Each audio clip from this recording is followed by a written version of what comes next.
안녕하세요. 과거에 비하면 참 많이 웃고 사는 60대 여자입니다. 저는 이 사연투브의 애청자예요. 하루에 2번 사연투브의 사연들을 들으며 웃기도 많이 웃고, 때론 눈물도 흘리곤 하죠. 그렇게 듣다 보니 이곳엔 자식 관련 사연을 가진 분들도 많은 것 같더군요. 저도 자식을 셋둔 엄마인데요. 자식들에 대한 이야기는 저도 할 말이 많겠다 싶어 부족한 글솜씨지만 용기를 내보게 됐습니다.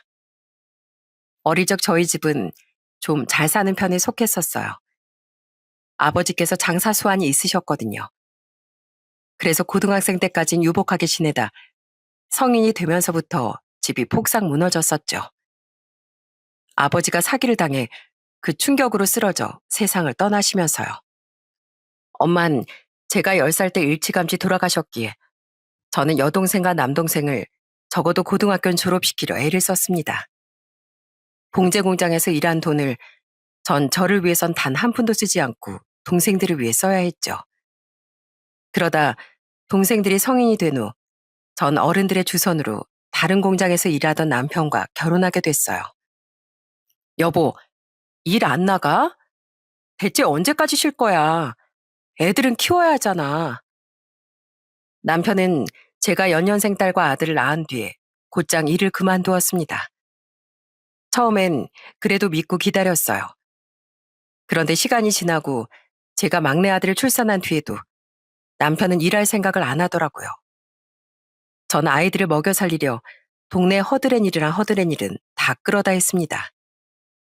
그동안 남편은 일을 구하기는커녕 소시적 운동했던 경험을 살려 주먹의 세계에 몸을 담더라고요. 설상가상 남편은 제게 손찌검까지 하기 시작했죠. 돈 내놓으라고 돈. 꼭 이렇게 내가 손을 대야 알아들어?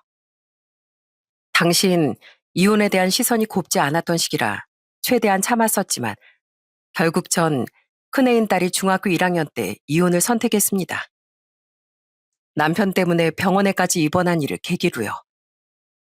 그리고 그로부터 딱 2달 뒤 저는 비보를 듣게 됐어요. 엄청난 떼거지 싸움에 휘말렸던 남편이 이 세상 사람이 아니게 됐다는 소식을요. 이후 전 아이들을 혼자 키우기 위해 파출부 일을 시작하며 악착같이 살았습니다. 하지만 인생은 영 뜻대로 흘러가지 않더군요. 우선 저희 딸은 고등학교에 들어가면서부터 비행 청소년이 되어갔습니다. 화장품은 어디서 난 건지 매번 짙은 화장을 하고 다녔고 여자의 몸에서 술과 담배 냄새가 풀풀 풍겼어요. 학교 선생님에게 대들긴 일수에 땡땡이에 한 번은 학교 후배들의 돈을 뜯다 정화까지 당했죠. 그런 딸을 어떻게든 되돌려 놓으려 저는 화도 내고 애원도 해봤어요. 하지만 그때마다 딸은 자신이 그렇게 된 건 모두 제 탓이라며 원망의 화살을 돌리더라고요. 그럼 평생 아빠 술 퍼먹고 밖으로 나돌아다니는 꼴 보고 자란 내가 뭘 보고 배웠겠어? 내가 이렇게 된 건 진즉 이혼 안 한 엄마 탓이야.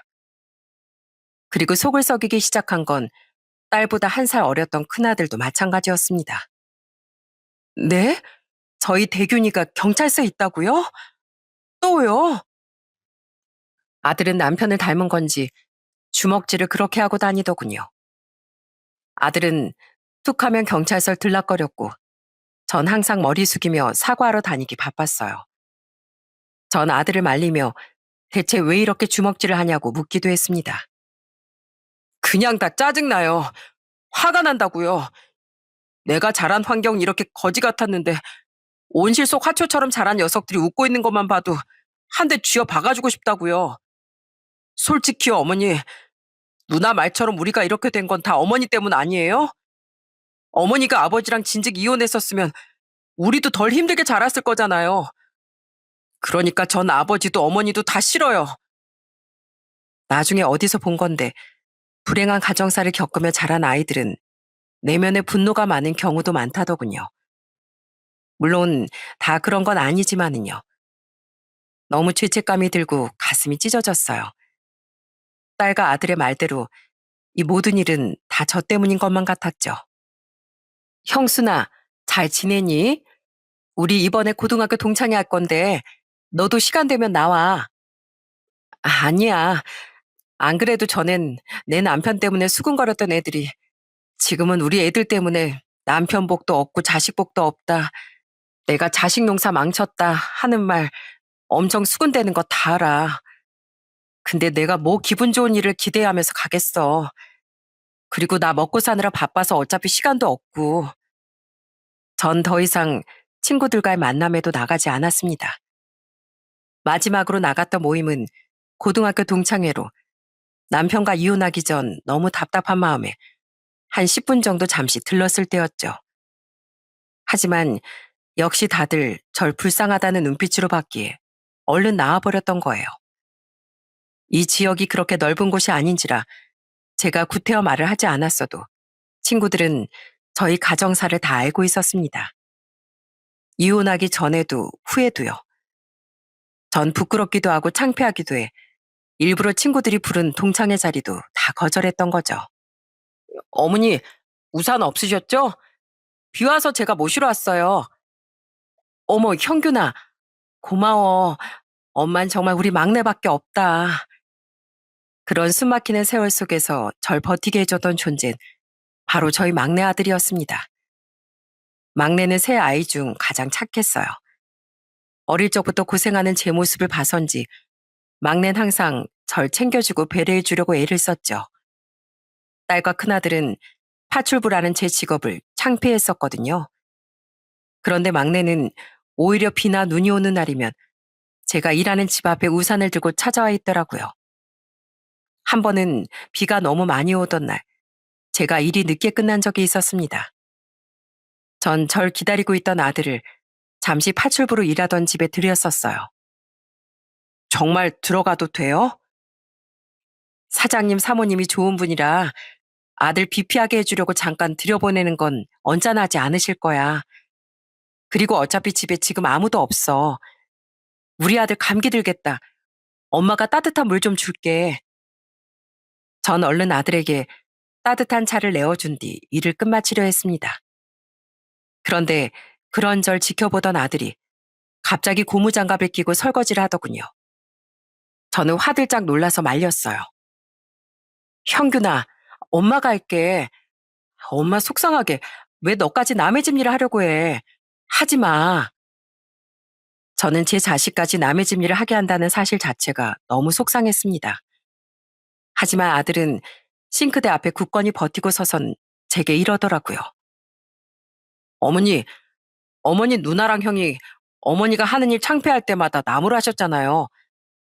부모의 노력을 무시하는 행동은 옳지 못한 거라고요.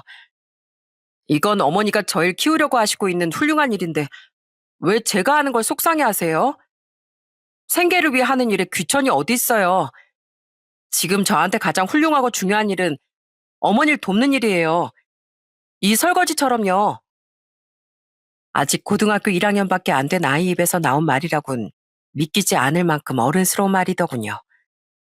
이렇게 착하고 어른스러웠던 막내는 자신이라도 절 기쁘게 해주겠다며 공부도 정말 열심히 했습니다. 전 그런 막내를 열심히 뒷바라지해줬죠.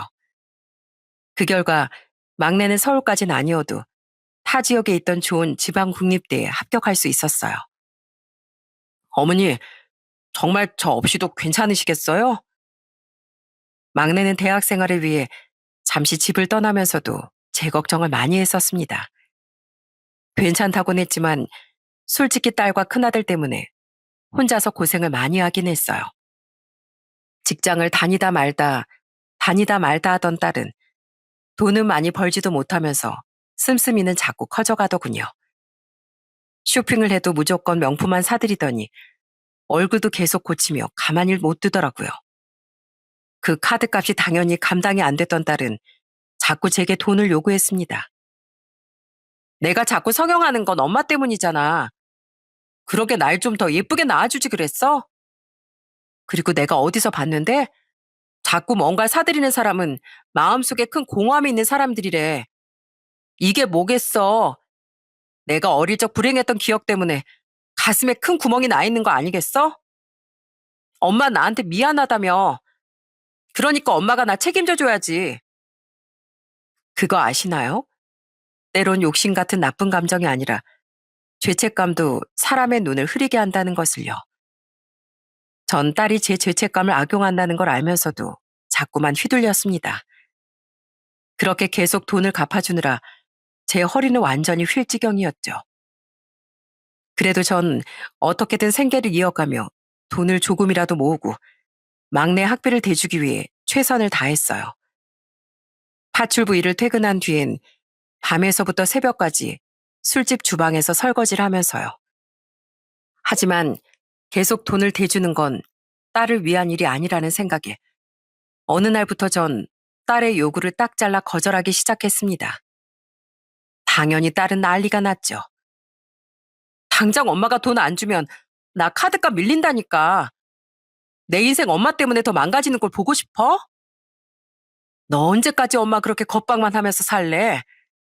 그래, 엄마 너희한테 미안했어. 그래서 지금껏 너한테 휘둘렸던 거야. 하지만 더 이상은 안 돼. 지금 네 인생을 망가뜨리고 있는 건 엄마가 아니라 너 자신이야. 그리고 엄마도 널 위해 최선을 다했어. 어디 그런 엄마한테 계속 겁박을 해? 그래서 뭐 진짜 안 도와주겠다고? 그래. 그리고 앞으로도 쭉 안 도와줄 거야. 내가 보니까 넌 내가 더 도와주면 평생을 그렇게 못나 빠지게 살 것 같구나. 그러니까 널 위해서라도 더는 네 호구노를 못 해주겠어. 결국 딸은 있는 대로 화를 내며 집을 나가버리더군요. 그리고는 제 연락을 받지도 않았죠. 걱정이 되어 딸 친구들을 통해 수소문을 해봤더니 딸은 서울로 올라가 어딘가 취업을 하긴 했다고 하더라고요.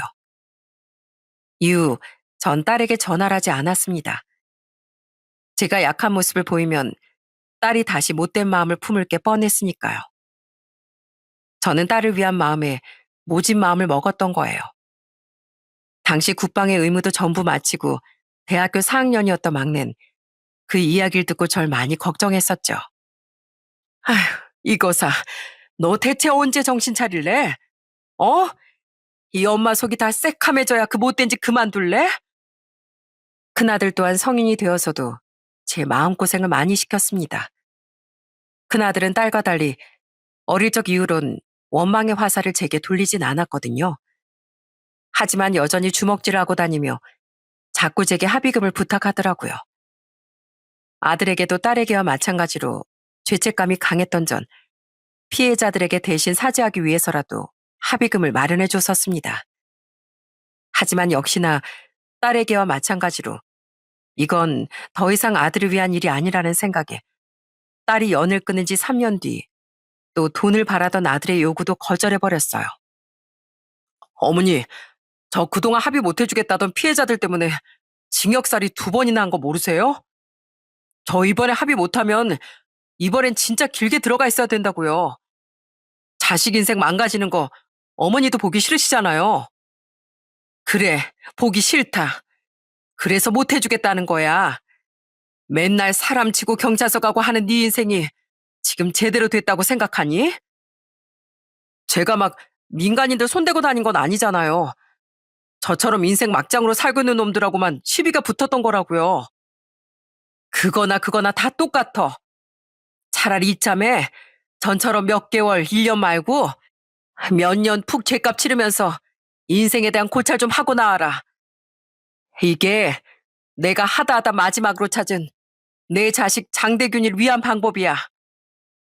형, 형은 어머니가 불쌍하지도 않아? 솔직히 어머니가 우리한테 뭘 그렇게 잘못하셨어. 어머니도 어떻게든 우리 위해 버티다가 또 결국 우리를 위해 이혼하신 거잖아. 그 뒤로 우리 키우시려고 얼마나 힘들게 사셨는데 어떻게 어머니를 자식인 형이 그렇게 괴롭히냐고. 당시 막내는 대학을 졸업한 뒤 다시 제 곁으로 들어와 직장 생활을 하고 있었습니다. 저를 절대 혼자 둘 수 없다면서요. 당시 혼자 나가 살던 큰아들이 찾아와 난리를 쳤을 때도 막내는 자기 형에게 대들며 절 감쌌죠. 그 뒤 큰아들은 결국 긴 징역형을 받고 또 교도소에 수감됐어요. 그런데 그 이듬해 딸이 아주 오랜만에 절 찾아와 기가 막힌 말을 하더라고요. 엄마, 나 결혼했었거든? 근데 바람 펴서 이혼당했어. 남편 돈도 몰래 다 까먹어서 빈털터리로. 나 갈 곳도 없고 돈도 없으니까 돈 좀 줘. 나 자식이니까 내가 먼저 화해의 손길 내밀러 온 거야. 정말 어이가 없더라고요. 어쩜 저렇게 뻔뻔한 것도 절 우습게 하는 것도 지 아빠와 똑같을 수 있답니까? 전 이렇게 소리친 후 딸을 쫓아내버렸어요. 화해? 그냥 돈 없으니까 돈 달라고 온 것 가지고 화해? 넌 그냥 애초부터 나든 남편이든 사랑 귀한 줄 모르는 애로구나. 다 필요 없으니까 그냥 가거라. 갈 곳 없으면 기숙사에 있는 공장이라도 들어가서 살아. 난 부모 알길 우습게 하는 너한테 줄 건 아무것도 없으니까. 그리고 정말 정신 차리고 진심으로 용서빌 마음이 들기 전까진 다시 찾아오지도 말어. 딸은 온갖 욕설이란 욕설은 다 하며 가버리더군요. 그때 집에 없었던 막내는 한동안 딸이 또 찾아오면 가만 안 두겠다며 제 옆에서 떨어질 생각도 하지 않았었죠. 그 뒤 정말로 딸은 절 찾아오지도 않았습니다. 그나마 그 와중에 다행이었던 건 저희 큰아들은 뒤늦게나마 정신을 차렸다는 거예요. 여긴 왜 오셨어요? 절 여기로 밀어넣은 게 어머니면서. 전 이게 마지막이다 생각하고 큰아들의 면회를 꾸준히 갔었습니다. 막내와 함께요. 물론 전에 큰아들이 옥살이를 할 때도 갔었지만 전 제발 이젠 아들이 정신 차렸으면 하는 마음에 갈 때마다 눈물로 호소했었어요. 대규나, 아직도 모르겠어? 네가 사회에 화를 분출할수록 네 안에 화는 없어지는 게 아니라 배가 되는 거야. 너 아직 다시 시작하기 안 늦었다. 이 엄마가 네가 뭐라든 다 믿어주고 응원해 줄 테니까 제발 이젠 착했던 그 우리 아들로 돌아와다오.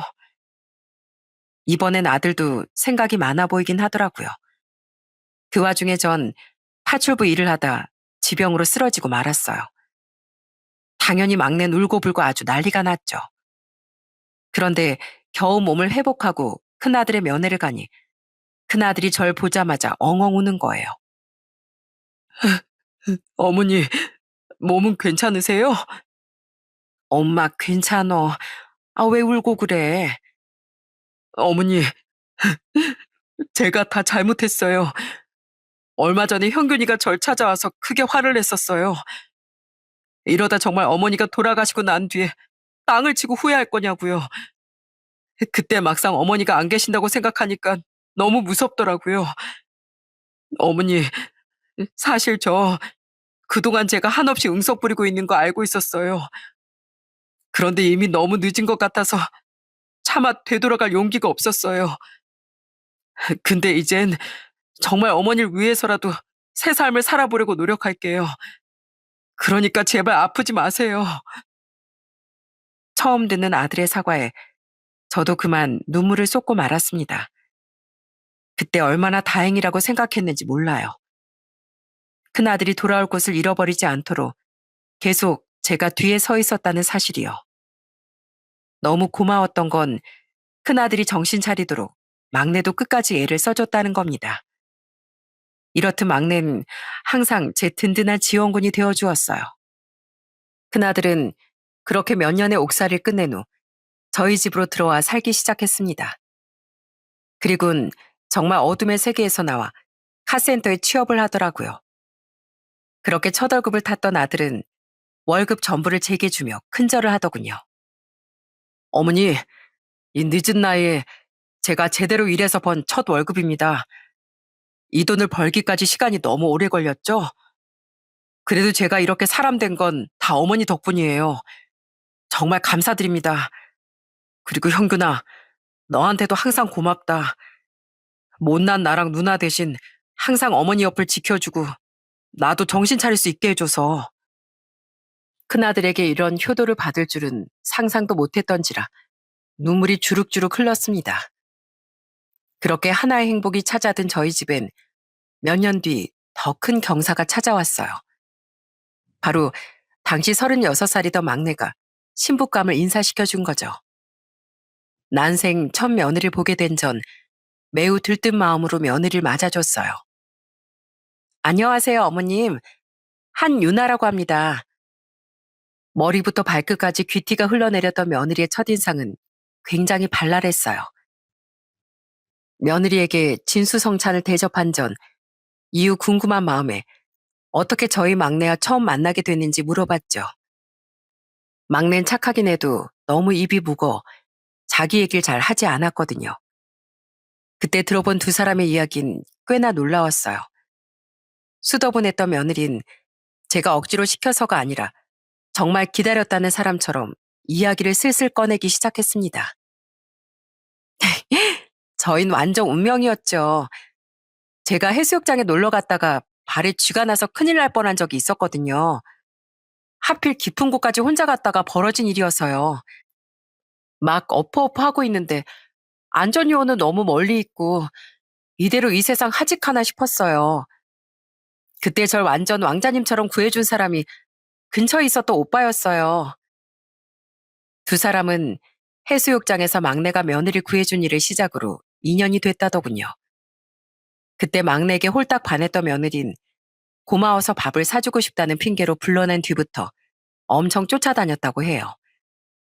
그렇게 두 사람은 사귀기 시작했는데 얼마 안 가 막내가 며느리를 찾다더라고요. 사실은요, 그럴 만한 이유가 있었어요. 어머님, 저 지금은 진짜 착실하게 살고 있거든요. 근데 솔직히 원래는 좀 천방지축 까불이었어요. 저희 부모님이 같이 사업하셔서 엄청 바쁘셨는데요. 대신 제겐 항상 돈적인 지원을 많이 해주셨었어요. 딱 애정은 제대로 못 받고 돈만 많은 부잣집 딸이 있죠?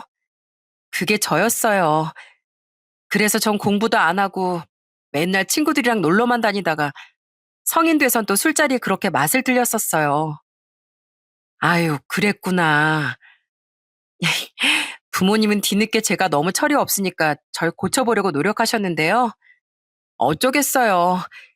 이미 전 이렇게 천방지축으로 자랐는데 전 두 분이 외동딸인 절 사랑하는 마음을 이용해서 공부하기 싫으니까 유학 보내달라, 쇼핑하게 카드 좀 달라 하면서 엄청 망나니로 살았거든요. 돈 달라고 할 때 아니면 따로 나와 살면서 연락도 잘 안 드리고 전화를 받아도 퉁명스럽게 받고요. 근데 연애 시절에 그런 절 오빠가 딱 보고 차버렸던 거예요. 이해해요. 오빠 워낙 바른 남자잖아요. 서로 성향이 너무 다르다고 판단해 며느리에게 이별을 고한 막내를 며느린 포기하지 않고 다시 쫓아다녔다고 합니다. 제발 받아달라고 아주 울고불고 하면서요. 그래도 며느리의 본성이 착한 건 알고 있었던 막내는 결국 조건을 걸고 며느리를 다시 받아주기로 했다네요. 저요, 그때 그 조건들 다 지키면서 완전히 새 사람으로 변했어요. 백수 탈출해서 멀쩡한 직장 구하기, 술 줄이기, 부모님께 예의 바르게 행동하기, 이틀에 한 번은 부모님께 안부 전화 드리기 다요. 저희 부모님이요, 대체 누가 절 이렇게 변하게 한 거냐면서 오빠를 엄청 보고 싶어 하셨었어요. 저번 주에 저희 집에 먼저 인사드렸었잖아요. 그때 저희 부모님 벌써부터 오빠를 우리 사이라고 부르면서 저한테도 오빠가 뭐냐고 결혼할 사이인데 일찌감치부터 여보라고 부르라고 성하시더라고요.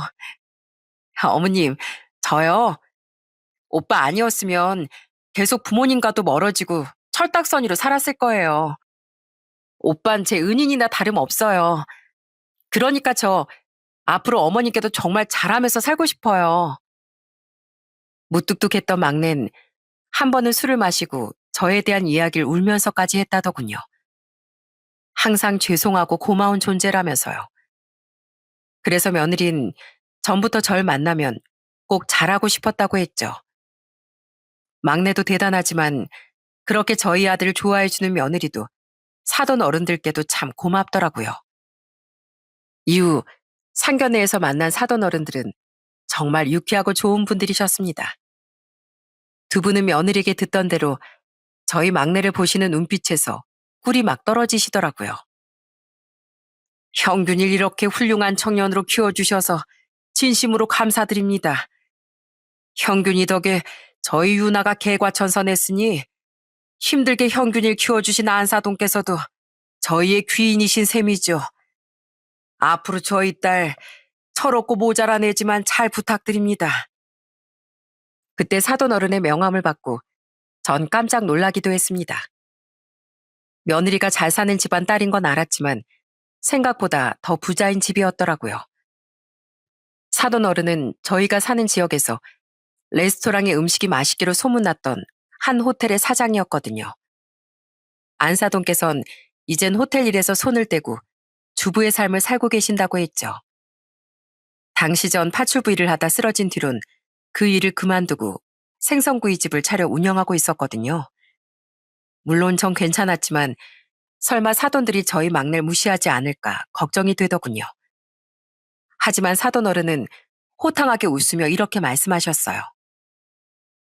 유나한테 들었는데 안사돈 가게 생선구이가 그렇게 맛있다면서요? 저도 다음에 집사람이랑 먹으러 가도 될까요? 제가 생선구이를 엄청 좋아하거든요. 대신 답례 의미로 그 다음엔 제가 저희 레스토랑에 초대해드리겠습니다.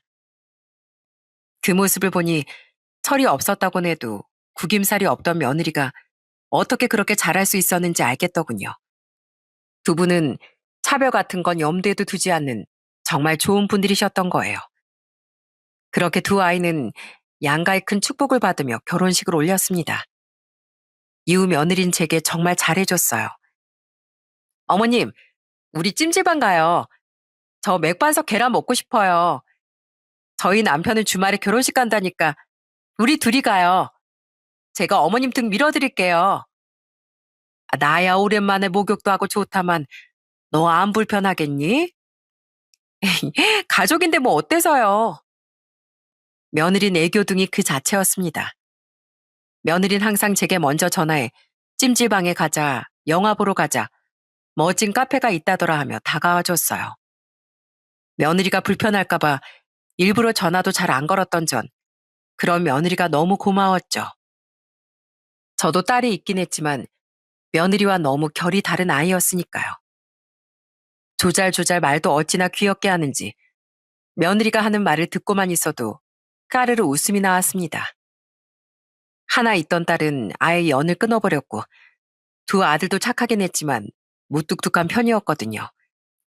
그랬기에 세상 밝은 며느리와의 시간은 제게 큰 즐거움을 주었어요. 또한 며느린 고생하신 우리 어머님 이젠 호강하셔야 된다며 절 끌고 피부 관리샵도 가고 백화점에도 가더라고요. 덕분에 전 어울리지도 않는 명품 옷과 가방을 선물 받기도 하고 광이 나도록 피부도 호강시켜 줄 수 있었습니다. 내가 이렇게 호강하려고 과거에 그렇게 고생을 했나 보다. 고맙다 며느라. 전 며느리를 기쁘게 해주려 항상 이런저런 말로 고마움을 표했습니다. 그리곤 그런 며느리를 위해 애들이 놀러 올 때면 며느리가 제일 좋아하는 음식들로 항상 상을 가득 채워놓곤 했죠. 또한 며느린 저희 큰아들에게도 아주 살갑게 다가와줬어요. 아주버님, 카센터 일은 안 힘드세요? 우리 다음엔 자식들끼리만 셋이 맥주 한잔 할까요? 그때 우리 서로 망나니 시절이었던 얘기도 하면서 신나게 웃어봐요. 우린 같은 전적이 있는 동지잖아요. 어머님은 좀 서운하실 수도 있겠지만 뭐 어때요? 어머님도 저희 엄마 아빠랑 세 분이서 종종 만나시는데요. 그쵸 어머님? 좋지 못했던 자신과 저희 큰아들의 과거도 웃음으로 승화시킬 만큼 며느린 기분 좋게 대화하는 능력이 특화되어 있었습니다. 덕분에 큰아들도 며느리로 인해 좀 서먹했던 막내와도 더욱 가까운 형제 사이가 될 수 있었죠. 며느린 저희 집안을 더 화목하게 만들어준 복덩이였어요. 그리고 며느리의 말대로 저는 저를 좋게 봐주신 사돈 어른들과도 가끔 만나곤 했답니다. 저희 아들을 친자식처럼 예뻐해 주셨던 두 분은 정말 저희 가게 놀러 오시기도 하고 절 호텔 레스토랑에 초대해 주시기도 했어요. 서로 좋은 동년배 사람들끼리 이렇게 어울리니 좋네요. 안사도만 싫지 않으시다면 우리 이렇게 종종 만나요. 좋죠 여보? 특히 절 많이 좋아해 주셨던 안사돈 덕에 전 두 분과 밖에서 몇 번 더 만나 식사를 했었어요. 또 한 번은 두 분 덕에 유명 트로트 가수의 콘서트도 셋이 다녀왔습니다. 콘서트가 끝나고 두 분과 파전에 막걸리도 마시며 좀 더 속 깊은 이야기도 하는데 그날을 계기로 두 분과 한층 더 가까워졌던 것 같아요. 물론 사돈 관계이니 항상 말은 조심했지만 그래도 며느리 덕에 얻은 소중한 인연에 너무 감사하더라고요. 그렇게 아이들이 결혼한 지 2년 뒤 어느 날, 전 오랜만에 친구에게서 전화를 한 통 받았습니다. 형수나, 잘 지내고 있어?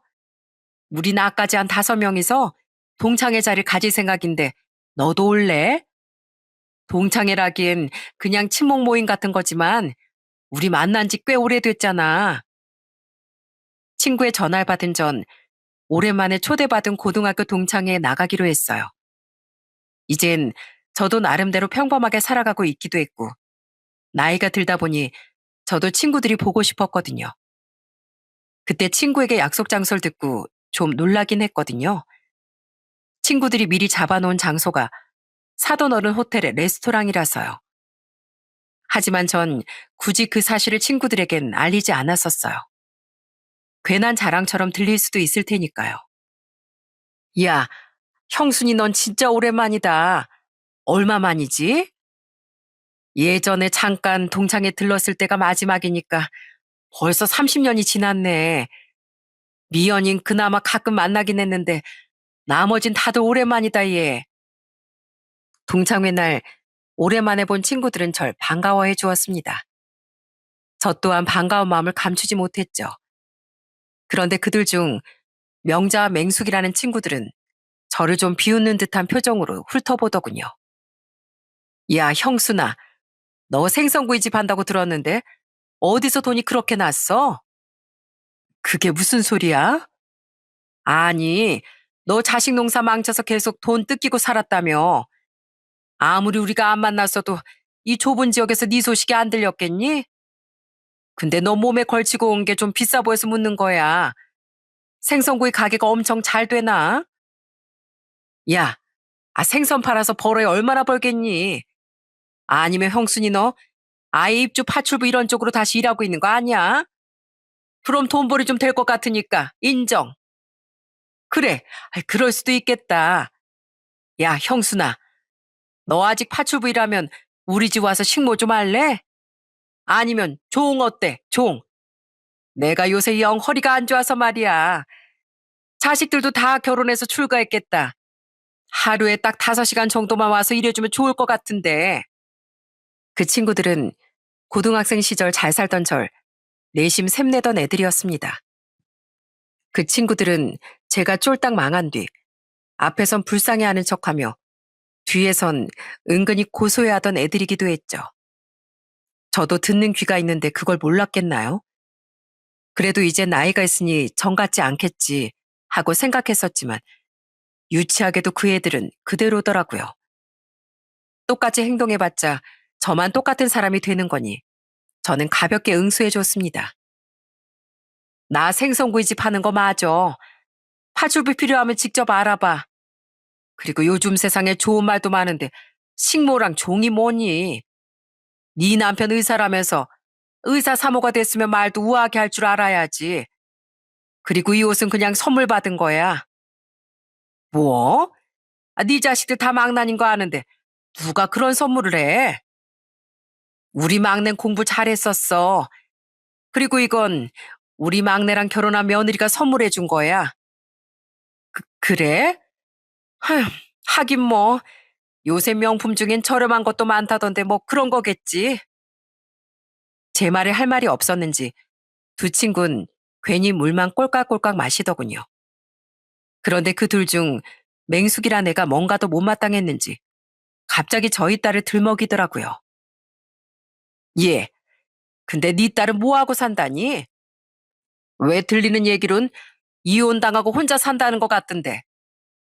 아이 몰라. 뭐 그냥 잘 살고 있겠지 뭐. 어머, 너 설마 네 딸이랑 인연이라도 끄는 거야? 아유, 너도 참 박복하다.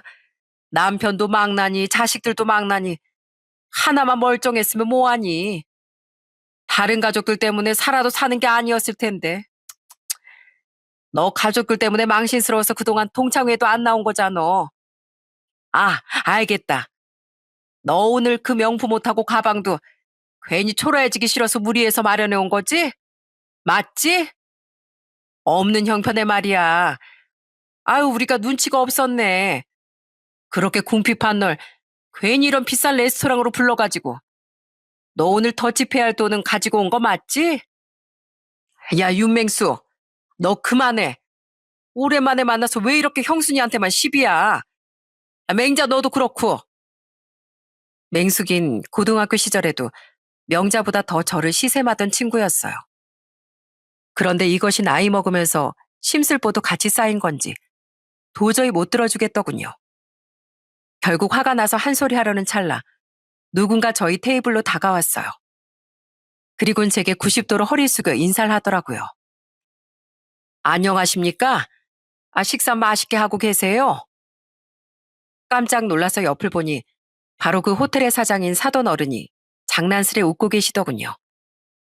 평소에도 장난기가 많았던 사돈 어른은 제게 장난스레 그런 깍듯한 인사를 하셨던 거예요. 동창들은 눈이 휘둥그레져서 누구야? 누구셔? 하고 물었습니다. 어, 우리 막내 장인어른 되는 분이셔. 안녕하십니까 귀부인들. 저희 사위가 안사돈께서 오늘 저희 호텔에서 동창회를 한다고 말해주더라고요. 아, 미리 말씀 주셨으면 제가 더 잘 대접해 드렸을 텐데요. 그래서 인사라도 드리고자 이렇게 잠깐 와봤습니다. 아, 전 이 호텔 사장입니다. 네? 이 호텔 사장님이 형순이 사돈이셨다고요? 매너 있게 인사해주던 사돈 어른을 보며 동창들은 놀라움을 감추지 못하더군요. 자기소개를 하신 사돈 어른은 저를 향해 눈을 찡긋하며 이렇게 덧붙이곤 유유히 돌아가셨어요. 오늘 하시는 식사값은 받지 않고 제가 대접해드리겠습니다. 그러니까 드시고 싶은 음식, 술 마음껏 드세요. 그럼 안사돈, 방해되니까 전 이만 가보겠습니다. 그럼 재밌는 시간 보내세요. 저 위한다고 음식 많이 안 드시면 저 서운합니다. 어머어머, 이거 다 공짜래. 여기 완전 비싼 데인데 너무 좋다. 그래, 아까 그 옷하고 가방 며느리가 선물해 줬다더니 엄청 부잣집 딸이었구나. 예, 형수나, 너 며느리 복 지대로다. 맞아, 맞아. 예, 형수나, 이 음식값 쟤네한텐 돈 받아, 꼭. 그렇게 사돈 어른이 돌아간 뒤 친구들은 호들갑을 떨며 난리가 났습니다. 그 와중에 제 편을 들며 두 친구를 말리던 다른 3명의 친구는 깔깔대며 두 친구에겐 돈을 받으라고 하더라고요. 명자와 맹숙인 당황하며 언성을 높였어요. 어머? 아, 왜 우리한테만 받아? 여기 다 공짜라시잖아. 근데 너, 아, 왜 여기 사장님이 네 사돈이라는 거 말 안 했어? 아, 꽤 친해 보이던데. 너희랑 상관없는 말을 굳이 뭐하러 얘기해? 그리고 잠깐 대화가 끊겼었는데 아까 맹숙이 너 뭐라고? 뭐 더치페이 할 돈은 가지고 왔냐고? 그러긴 했는데 뭐 이젠 그럴 필요가 없어졌네. 근데 너희들까지 내 덕보게 하고 싶진 않으니까 너흰 돈 내고 가라. 어? 어머 얘, 너 진짜 이렇게 치사하게 굴 거야? 그게 싫으면 아까 나한테 한 말 다 사과해. 식모 어쩌고 한 거랑 잘 알지도 못하면서 나 궁핍하다는 말로 무례하게 굴었던 거. 마지막으로 내 자식들 망나니라고 한 거 전부. 특히 맹숙이 너. 네가 식모니 종이니 망나니니 하는 말 전부 한 거잖아. 아휴 진짜. 야, 따지고 보면 이 호텔이 네 것도 아닌데 너 되게 고개가 빳빳해졌다. 지 사돈집이 잘 사는 거지. 자긴 여전히 구질구질한 신세면서. 그리고 식모나 파출부나 네가 그 출신인 거 맞잖아. 그리고 너희 막내 빼곤 다 망나니도 맞았는데 내가 왜 사과를 하니? 아유 나 못해 얘. 전 특히 아주 못된 말만 골라 하던 맹숙이를 쳐다보며 사과를 요구했습니다. 그런데 좀 수그러든 모습을 보여준 명자와 다르게 맹숙인 도리어 도끼 눈을 뜨더라고요. 전 얘는 말이 통하지 않겠다 싶어 맹숙이가 제게 했던 대로 똑같이 되돌려줬어요. 그래? 그럼 나도 맞는 얘기만 어디 해볼까? 넌 너만 내 소식 들은 줄 아니? 나도 건너 건너 네 소식 다 들었어, 얘. 너 전에 이혼하고 나중에 의사랑 재혼했다고 그렇게 뻐기고 다니더니 전처 자식인 네 딸들한테 완전 찬밥 취급받고 산다며? 애들 은근히 구박하며 살았다가 완전 역풍 맞았다며. 화가 나서 네 남편은 지금 널 거들떠도 안 보고 공공연하게 다른 여자 만나고 다닌다지? 그, 그걸 어떻게. 이 지역 좁잖아. 안 그래? 근데도 넌 쫓겨나기 싫어서 눈칫밥 먹고 버티고 있다며? 근데 그런 네 처지가 나보다 덜 처량하다고 생각하니? 난 비록 우리 딸은 끝내 바로잡지 못했지만 우리 큰아들은 정신 차리고 나한테 지금 효도하고 살아. 그렇게 두 자식 효도받고 며느리 사랑까지 받고 있는 나한테 어디서 박복 타령이야? 사람이 다 알고서도 참아줬으면 조용히나 있을 것이지. 어디서 친구 아픈 구석을 콕콕 찔러? 내가 아직도 전처럼 너보다 잘 사고 있다는 게 그렇게 못마땅했니?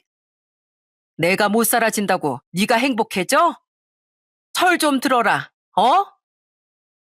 사실 맹숙이의 사정은 그곳에 있는 친구들 모두가 알고 있었어요. 하지만 맹숙이는 오랜만에 만났던 전 모를 거라고 생각했나 보더군요. 하지만 제가 모든 걸 알고 있는 걸 알게 되자 얼굴이 시뻘개지더니 테이블을 박차고 일어나더라고요. 좀 그러면 안 되냐? 넌 꼭 전부터 그랬어. 집도 잘 살고 맨날 착한 척까지 하는 게 짜증났다고. 그래도 이제 네가 시궁창에 처박힌 줄 알고 기분 좋았다. 왜? 내 인생이 그래도 너보다 낫다고 생각했으니까. 근데 이 호텔 사장이 사돈이라고? 왜 맨날 네 일만 잘 풀려? 왜? 아, 진짜 짜증나. 야, 나도 할 만큼 고생 잔뜩 하고 힘들게 살았어. 근데 적어도 남의 불행 보면서 행복해하진 않았어. 난 스스로 열심히 노력하고 산 끝에 지금에 이른 거야. 물론 운도 따라주긴 했었지만. 근데 넌 뭐니? 네 남편 애들 계모로서 구박하고 산 거 네 업보 아니야?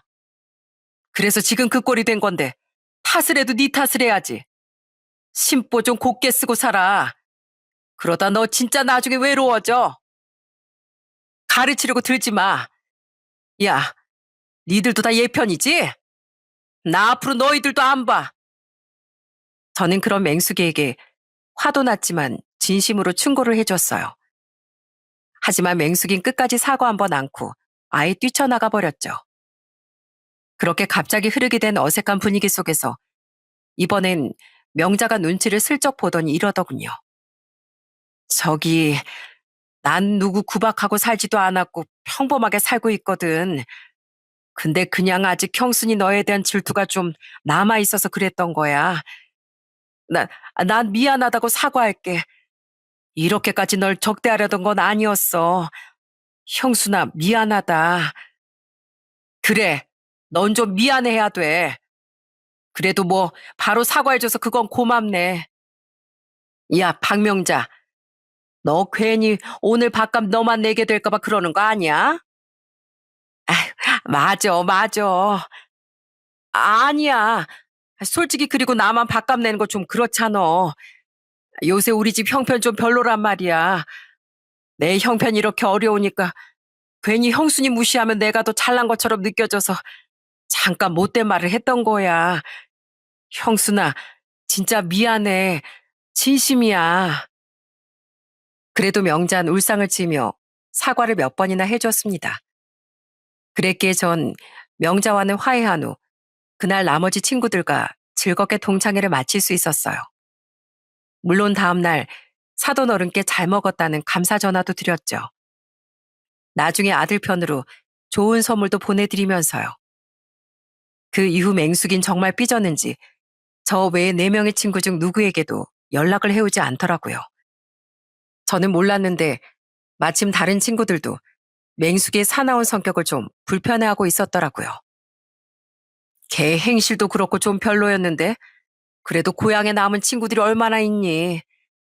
다 그냥 어릴 적 정을 봐서 계속 다 같이 만났던 거지. 그런데 그날 일로 그나마 친했던 명자까지 걔를 멀리하는 게 좋겠다고 생각했대. 그런 와중에 먼저 멀어져 준다니 다행이지 뭐. 이참에 잘 됐다며 친구들은 맹숙이와는 더 이상 인연을 이어가지 않았습니다. 저야 뭐 맹숙이와 연락하고 지내던 사이도 아니니 이후론 다른 친구들과만 가끔 만나며 지냈죠. 아무튼 전 며느리 덕에 저를 무시하던 친구 앞에서 이렇게 기가 사는 경험도 하게 됐습니다. 그렇게 시간이 약 2년가량 흐른 지금 저는 아주 행복하게 잘 지내고 있어요. 몇 달 전엔 우리 며느리가 귀여운 손주를 출산도 했거든요. 그 모습이 마치 아기가 아기를 낳은 것 같아 너무 기특하고 눈물도 났습니다. 웃긴 건 막내와 며느리의 초대로 요즘 저와 사돈 어른들은 거의 주말마다 막내 집에 모인다는 거예요. 손주를 보러 말이죠. 우리 강아지 할미 해봐라. 어? 아니지, 아니야. 할머니 말고 외할머니 먼저 해봐. 애가 그렇게 긴 걸 어떻게 말해요. 아직 엄마 아빠도 못하는데 무조건 할머니가 먼저죠. 어머나, 할머니나 외할머니나 그게 그거죠. 아, 둘 다 그만 투덕거려요, 귀부인들. 이름 제일 긴 외할아버진 웁니다. 울어요. 두 아이가 불편할까봐 가지 않으려고도 했었는데요. 오히려 우리가 가면 자신들은 데이트도 하고 좀 쉴 수도 있어서 좋다며 아이들은 우리가 가지 않으면 서운해도 합니다. 물론 손주를 보고 싶어하는 우리를 위해 하는 말인 걸 알지만은요. 덕분에 최근 제 얼굴엔 웃음이 가실 날이 없답니다. 또 제 웃음꽃을 피웠던 한 가지 소식이 더 있는데요. 그건 바로 40대 중반이 가까워져 오는 저희 큰아들이 연애를 하고 있었다는 거예요. 어떤 여잔데? 착해? 네, 엄청요. 저 같은 사람이 욕심내도 되나 싶을 정도로요. 들어보니 너무 좋은 여자를 만나고 있는 것 같아 언제 인사시켜 주려나 기대를 하고 있답니다. 아들의 과거를 다 알면서도 다 품어주는 아이라고 하니 언젠가 만나게 되면 꼭 고맙다는 인사부터 하려고요. 분명 그 아이가 우리의 인연이라고 생각한 데는 큰아들이 한 이 말 때문도 있었어요. 저는요, 지금 여자친구를 만나면서 사람에 대한 소중함을 더 잘 알게 됐어요. 그래서 어머니께도 더 잘하고 싶어지더라고요. 사람에 대한 소중함을 알게 해준 사람이라는 말. 그건 제가 언젠가 왜 저희 막내가 좋냐고 물어봤을 때 며느리가 했던 대답이었거든요. 큰아들의 그 말을 듣는데 참 운명처럼 느껴지더라고요. 하지만 조급해할수록 일은 되지 않는 법이니 지금은 그저 조용히 큰아들의 연애를 지켜만 보고 있답니다. 한편 며느리에게 들으니 사돈어른은 최근엔 부쩍 저희 막내에게 호텔을 물려주고 싶어 하신다더군요. 본인도 나이가 들어간다면서요. 하지만 저희 막내는 아직은 고민을 하며 다니던 직장을 열심히 다니고 있습니다. 막내가 앞으로 어떤 선택을 할지 모르겠지만 그만큼 저희 막내를 좋게 봐주신 사돈어른께는 항상 감사한 마음뿐이에요. 마지막으로 저희 딸은 아직 아무런 연락이 오지 않고 있습니다. 하지만 전 딸을 먼저 찾지 않고 앞으로도 묵묵히 기다릴 생각이에요. 때론 단호하게 끊어내는 것이 자식의 정신을 차리게 할 수 있는 유일한 방법이라고 생각하니까요. 물론 부디 언젠간 딸이 정신을 차리길 간절히 바라면서 살아가겠죠. 언젠가 딸이 반성하게 되는 그날까지 저는 제 곁에 남은 소중한 아들들과 며느리 그리고 손주를 아끼며 살아가려고 해요. 자식을 키우는 일은 참 어려운 일인 것 같습니다.